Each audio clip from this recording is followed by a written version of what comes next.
absolutely thrilled. We have got Nick, who's Head of Global Business Development at Laundry Heap. Enter the podcast, Nick.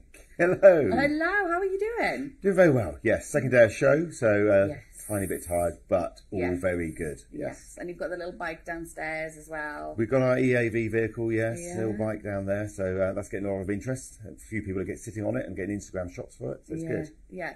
Right. So, Nick, I want to talk about the journey of Laundry Heap and how we've got here because, you know, I'm a London girl and, you know, it just seemed to, we all locked down and then they were everywhere after lockdown. So take me back to the beginning. What's the journey? Yeah, so Laundry Heap was originally conceived and set up in 2014. Mm-hmm. So it's been around for quite a while now by Dan, our CEO and founder. Yeah. And he really just wanted a better way of doing laundry. He got locked out of the laundry once, couldn't get his suit back in time, and thought there's got to be a better way of doing this. Yeah. So went up and set a business up to do it. Yeah. Roll forward, as you say, 2020, and we received our Series A funding, and that allowed us to invest in bikes. And therefore, you can now see a lot of EAV bikes all over London, and there'll be more coming very soon. Yeah, amazing. And do you know what? I thought that just happened to me, and I thought it was because I was so disorganised. I was going to an awards dinner, and exactly that. I took my dress to work, and then they literally were like, shut. They said they were closing at 5. So that's such a good point. So let's talk about this then, because it's a really convenient service, right? It is, yeah. I mean, you know, we're being compared to the Uber of laundry. I suppose that's not a bad comparison. Yeah. And it is 24/7, you know, service, and you can just book the pickup that you want. You put 24 hours later, you select the drop-off time that you want. You select the service that you need, and everything else is taken care of. So that's perfect, right? So that seems really simple. How do people do that? So is it app-based? Yeah, so we're app or web, doesn't matter. And you go onto .com or .uk, it will select your location. So we are global, but in the UK it will select your location. Yeah. You go on there, you would put in your pickup time. So this evening, say, there are 2-hour slots that we have. Yeah. Usually pick up in the first hour of that slot, but it gives us a bit more flexibility. Yeah. And you would then select the service that you want, whether that's a wash and fold, wash and iron, or dry clean. Yeah. Then you select that you want it dropped back 24 hours later, or you can select longer if you want, really don't mind. Yeah. You put that in, and then you wait for our driver. You get reminded on the app, and you get obviously an email and a text to say driver's on his way, or driver's outside, etc. Yeah. And then our rider will pick up, or come along rather, and pick up your laundry. They always bring a bag with them, so that if you haven't got bags for it, we can just load it straight into one of our bags. Yeah. Goes into the back of the bike, and off to get laundered. Amazing. And so that's really great. So, you know, you've basically, the driver's coming. What sort of hours? Because for me, you know, it's like, they're like, oh, can I come and pick it up at 9? You know, what sort of hours? And people are in work. So it's 2-hour slots. I think UK currently we're operating between 9 and 11. No, 9 in the morning, 11 at night. Oh, perfect. So you can literally be like, I'm going to be home from work at 7, come and get it at 7. That is so useful. Yeah, exactly. And are you seeing like a shift in the people that are using the app? It's really hard to segment our users. Yeah. Our marketing team tear their hair out. Yeah. Because we have high net worths that just don't want to touch their washing. Yeah. We have students that seem to be very lazy and just want to get their washing done. Yeah. We get people that are staying in hotels and on a business trip and spilt something down their suit, need that sorting out, or going to an awards, like you said, need something doing there. We also have people whose washing machine's just broken down. And therefore, or we get, another one, a good one is people coming back from holiday with all their suitcases full of dirty laundry, and they don't want to sit all day washing their laundry, they just get it collected and taken off again.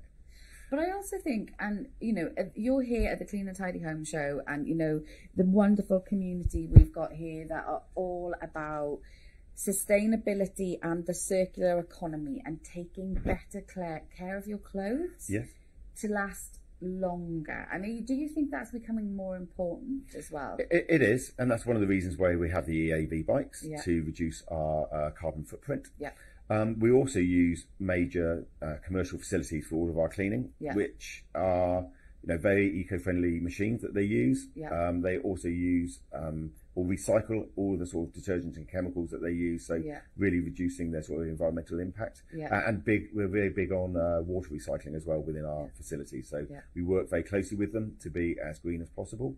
And things like dry cleaning, we're trying to move them away from because it's not that environmentally friendly. And wet cleaning, strangely, is the next move on. And we're trying to get them to reinvest into those machines if they can. The specialist wet cleaning. Exactly. Yeah, it's basically it's a dry cleaning. It's dry cleaning, but it's a wet clean, and it's more environmentally friendly. Basically, there's not so many chemicals involved. Oh, and I think and that's really going to resonate with a lot of people. You know, especially using your bathwater to water your plants and stuff like that. So that's well, using the commercial facilities actually, it's better than the local laundrette because their machines aren't as eco-friendly, and it's better than your actual washing machine. Yeah, absolutely. That's amazing. And do you know what I want to say as well about, the EV bikes are brilliant, and they're so visible, and they just make an impact. And when you see one, and what I've noticed is, me and Penny, if we've been out in London or going for dinner and we've seen one, and we've just sort of said, we've talked to the drivers. And what I've noticed is that the drivers are all so friendly and professional. Like, is there, obviously, what's your recruitment strategy there? Well, we go through quite a rigorous recruitment, and it's all about they are the face of our company. We're an online or app-based company, so the only real interaction that we have live is through our drivers. So they are, they say hello, they have a smile on their face. They need to understand a little bit about laundry because they've got to segment the washing into the right sort of bags and make sure it goes to the right processes.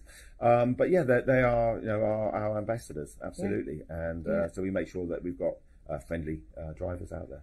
And I think and that was, and Penny was explaining why she was obviously approaching them, and she was saying, you guys are going to be at the Clean and Tidy Home show, and they knew of, and the passion for the brand was there as well. So I think that's really good. And also, if someone's coming to your house, it's that sort of. Well, that's it. Yeah, I mean, we're although we're compared to sort of Uber or sort of Just Eats and those kind of businesses, if you deliver a pizza or you lose a pizza, it doesn't really matter. You're going to get another pizza. But if you lose people's clothing, which can be either quite valuable or very personal or sentimental value, then, obviously that's a different story. So we've got to make sure that we manage that process incredibly carefully.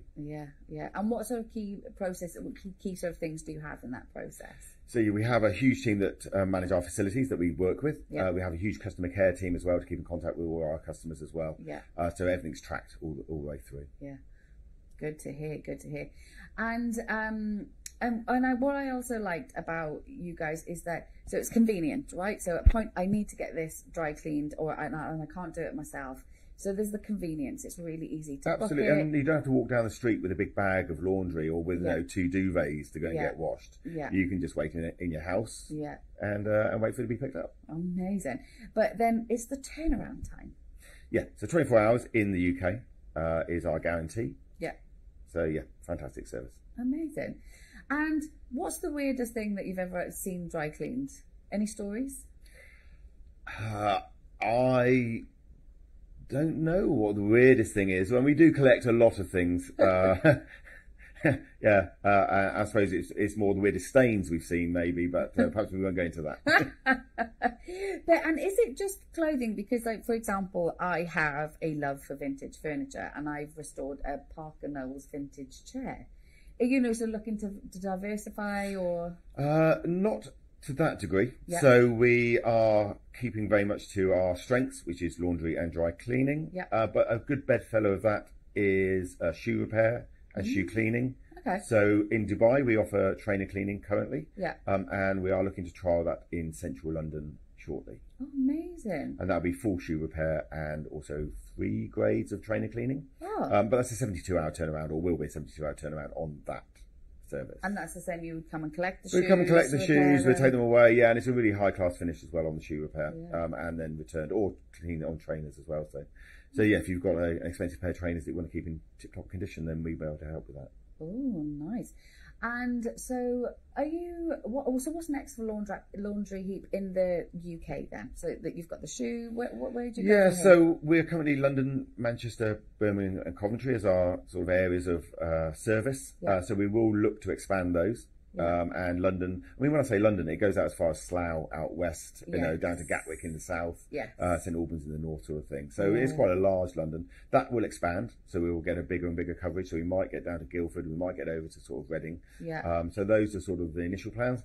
It will then be major cities. So and that's still to be perfectly sort of planned out at the moment. But I can see that maybe Edinburgh would come on relatively soon. So where are you at the moment? So London is our main city. Coventry, Birmingham, and Manchester, sort of spine of England. Okay, nice. Amazing. So we'd like to get out into the West Country soon and into Wales, but that will come at a future date. Amazing. And so, what reaction have you had from the sort of, you know, the cleaning community here today? It's been really good. There's been a lot of people that have gone, "Oh my God, you exist! Finally, I need you in my life." Can you put Reigate on your list, please, for me? There's been a few people going, "Oh, you don't do our area? Oh, please come." So that's been really nice. We've had people sitting on the bike, as I said earlier, you know, influencers or Instagram people, sitting on the bike and getting pictures on it. So that's really nice to see that, and just people have been really engaged. Yesterday, lots of people taking our reusable shopping bags out and about. So it's been a really positive experience. 100%. Amazing. Well, look, Nick, thank you so much for taking time out. I know you've been really busy, and watch this space. Indeed. Thank you very much. Thank you.